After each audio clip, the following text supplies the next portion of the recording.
Football Friday night is powered by McDonald's. I'm loving it. Powerade, 50% more electrolytes versus the leading sports drink. Culpeper Ace Hardware. Ace is the place with the helpful hardware folks in Evans and Thompson. Great deals on furniture. See it, buy it, take it home today. Austin Park's 44 Strong Foundation. Help us help others, and you can be 44 strong. Eichholtz Law Firm, the Justice Lawyer. By Murphy Auto Group. We're different. Let us show you how. Sconiers Barbecue, old-fashioned pit-cooked barbecue. And by Goldmec, your golden rule for comfort. Welcome into our studios here at Television Park, Week 12 of Football Friday night. And stay frosty, my friends, for all my fellow Call of Duty fans out there. Brendan Robertson flying solo tonight, been out sick all week, but it's going around, so wasn't planning on being solo. That's just the way it will be. One thing that makes me feel better, playoff football. We've got plenty of that from South Carolina, tonight's first round games, plus the final week of the regular season in Georgia, a region championship on Game Night Live, and our Powerade top 5 plays of the night. 7,000 people packed L.L. Willis Stadium last Friday to watch Midland Valley get to 10-0 and win the region championship in an instant classic over North Augusta. More than 15,000 watched the game on Game Night Live on the online stream. Huge numbers for the television broadcast and the Sunday replay as well. Now time for those teams to chase a state championship. L.L. Willis Stadium. Excuse me, might be a few more of those. Taking on Easley. Mustangs on the move at the Easley 35. Preston Butler, though, picked off by Luke Peebles down in the Mustang 25. But Midland Valley defense stands tall, would force a missed field goal opportunity from Easley. Later in the quarter, Easley, though, does get on the board first. Will Patton from 7 yards out in the green wave out in front, 7-0. But don't worry, back come the Mustangs. I'll give you one guess who. Trayvon Dunbar. Mama, there goes that man. He gone from 39 yards out. We are tied at 7. Go second quarter. Mustangs facing 3rd and long from their own 26. Preston Butler keeps it. Scrambling down to the green wave 15. Almost gone. Next play, the other back in the Mustang duo backfield, Preston McNair. 10 more. Down to the 5-yard line, and 2 plays later, Dunbar, who finished with 224 yards rushing, 3 touchdowns. That made it 14-7. The Valley win 28-21. They will play South Point in round 2. The NFL Factory, South Point. North Augusta rematch with a Greenwood team. They beat 49-40 back in early September. Opening drive for Greenwood on 3rd down. Watch Isaiah Weathersby blow this play up in the backfield. The Eagles will be forced to punt. Here come the Jackets, 2nd and 10 from the 37. Corey Tillman makes something out of what looks like nothing. Gets a block from Noah Wyatt on the outside and moves the chains. 3rd and goal now from the 6. Tillman rolls out, airs it out for L.J. Tillman, but this one goes in and out of his hands. A lot of missed opportunities tonight for the Jackets. They settle for a short Jack Stevens field goal. Good. It's 3-0 North Augusta. We go second quarter. Eagles on the move, 3rd and goal. Marnarian Chamberlain rolling right. Isaiah Weathersby wishes he had these couple of plays back. That would have ended the drive. And then on 4th, Jackets jump offside, gives a fresh set of downs. Eagles would score to go up 7-3. Ensuing kickoff, how about some juice? Devin Robinson bobbles it, but picks it back up, makes a nice return to the 35. Very next play, stick with the hot hand. Robinson going to pick up 25 yards on a great run up the middle here, but again, the Jackets would have to settle for a field goal. A Jack Stevens 30-yarder was good, made it 7-6. North Augusta led 16-7 in the 4th quarter. Greenwood scored 10 unanswered points, and Stevens missed one from 37 yards out with a minute left. The Jackets, one and done. They fall to Greenwood 17-16. South Aiken, tough night on the road at Greenville. Their season comes to an end.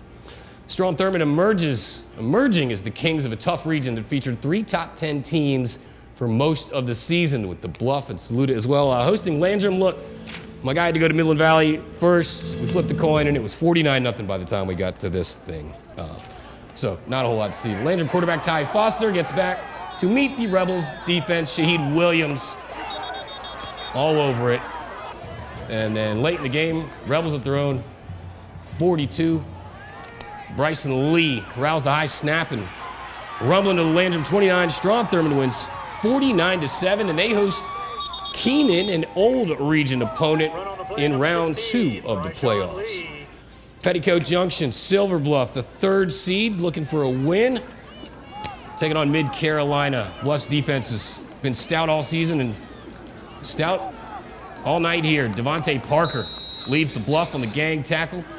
Dogs going to continue to pour it on as Draylon Brown takes the pitch. 25 yards to the house. That put Silver Bluff up 40-6 early in the 3rd. Run game wasn't working, so Mid-Carolina tries to air it out, and that doesn't work either.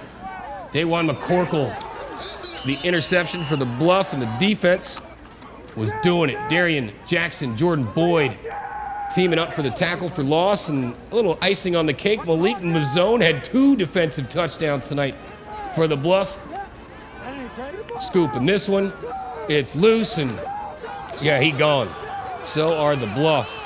They win 47-6, take on Fairfield Central in round 2. On the other side of the 2A bracket, Barnwell hosting Lake Marion. Warhorses come out slinging. Cameron Austin finds Jaquan Peoples.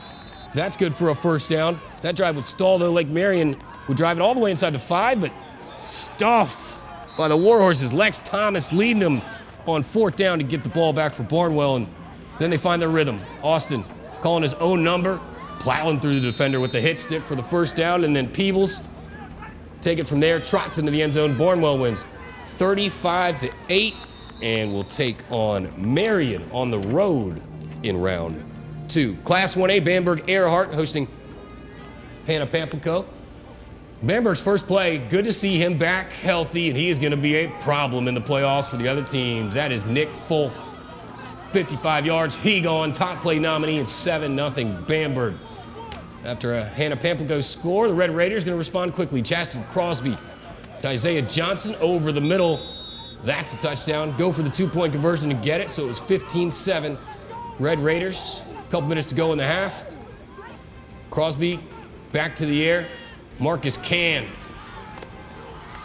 drops it in the basket. 22-7 Red Raiders. Bamberg wins 43-14. They will host East Clarendon in round 2.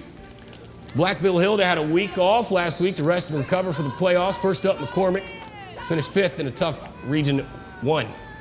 3rd quarter, Blackville up 21-14. Samari Williams to Zion Burnett. That'll move the chains. Very next play, Jaquel Hallman is having himself a season. 33 yards, house call. Didn't get the extra point. Didn't really need it. Up 27-14, McCormick on the move. Marquise Stevens to Camden Durant for the first down, but on 4th and 4, Stevens takes it for the touchdown. Blackville in front, 27-20, and they win big, 46-20. They will take on Wagner Sally in the 2nd round, who beat C.A. Johnston.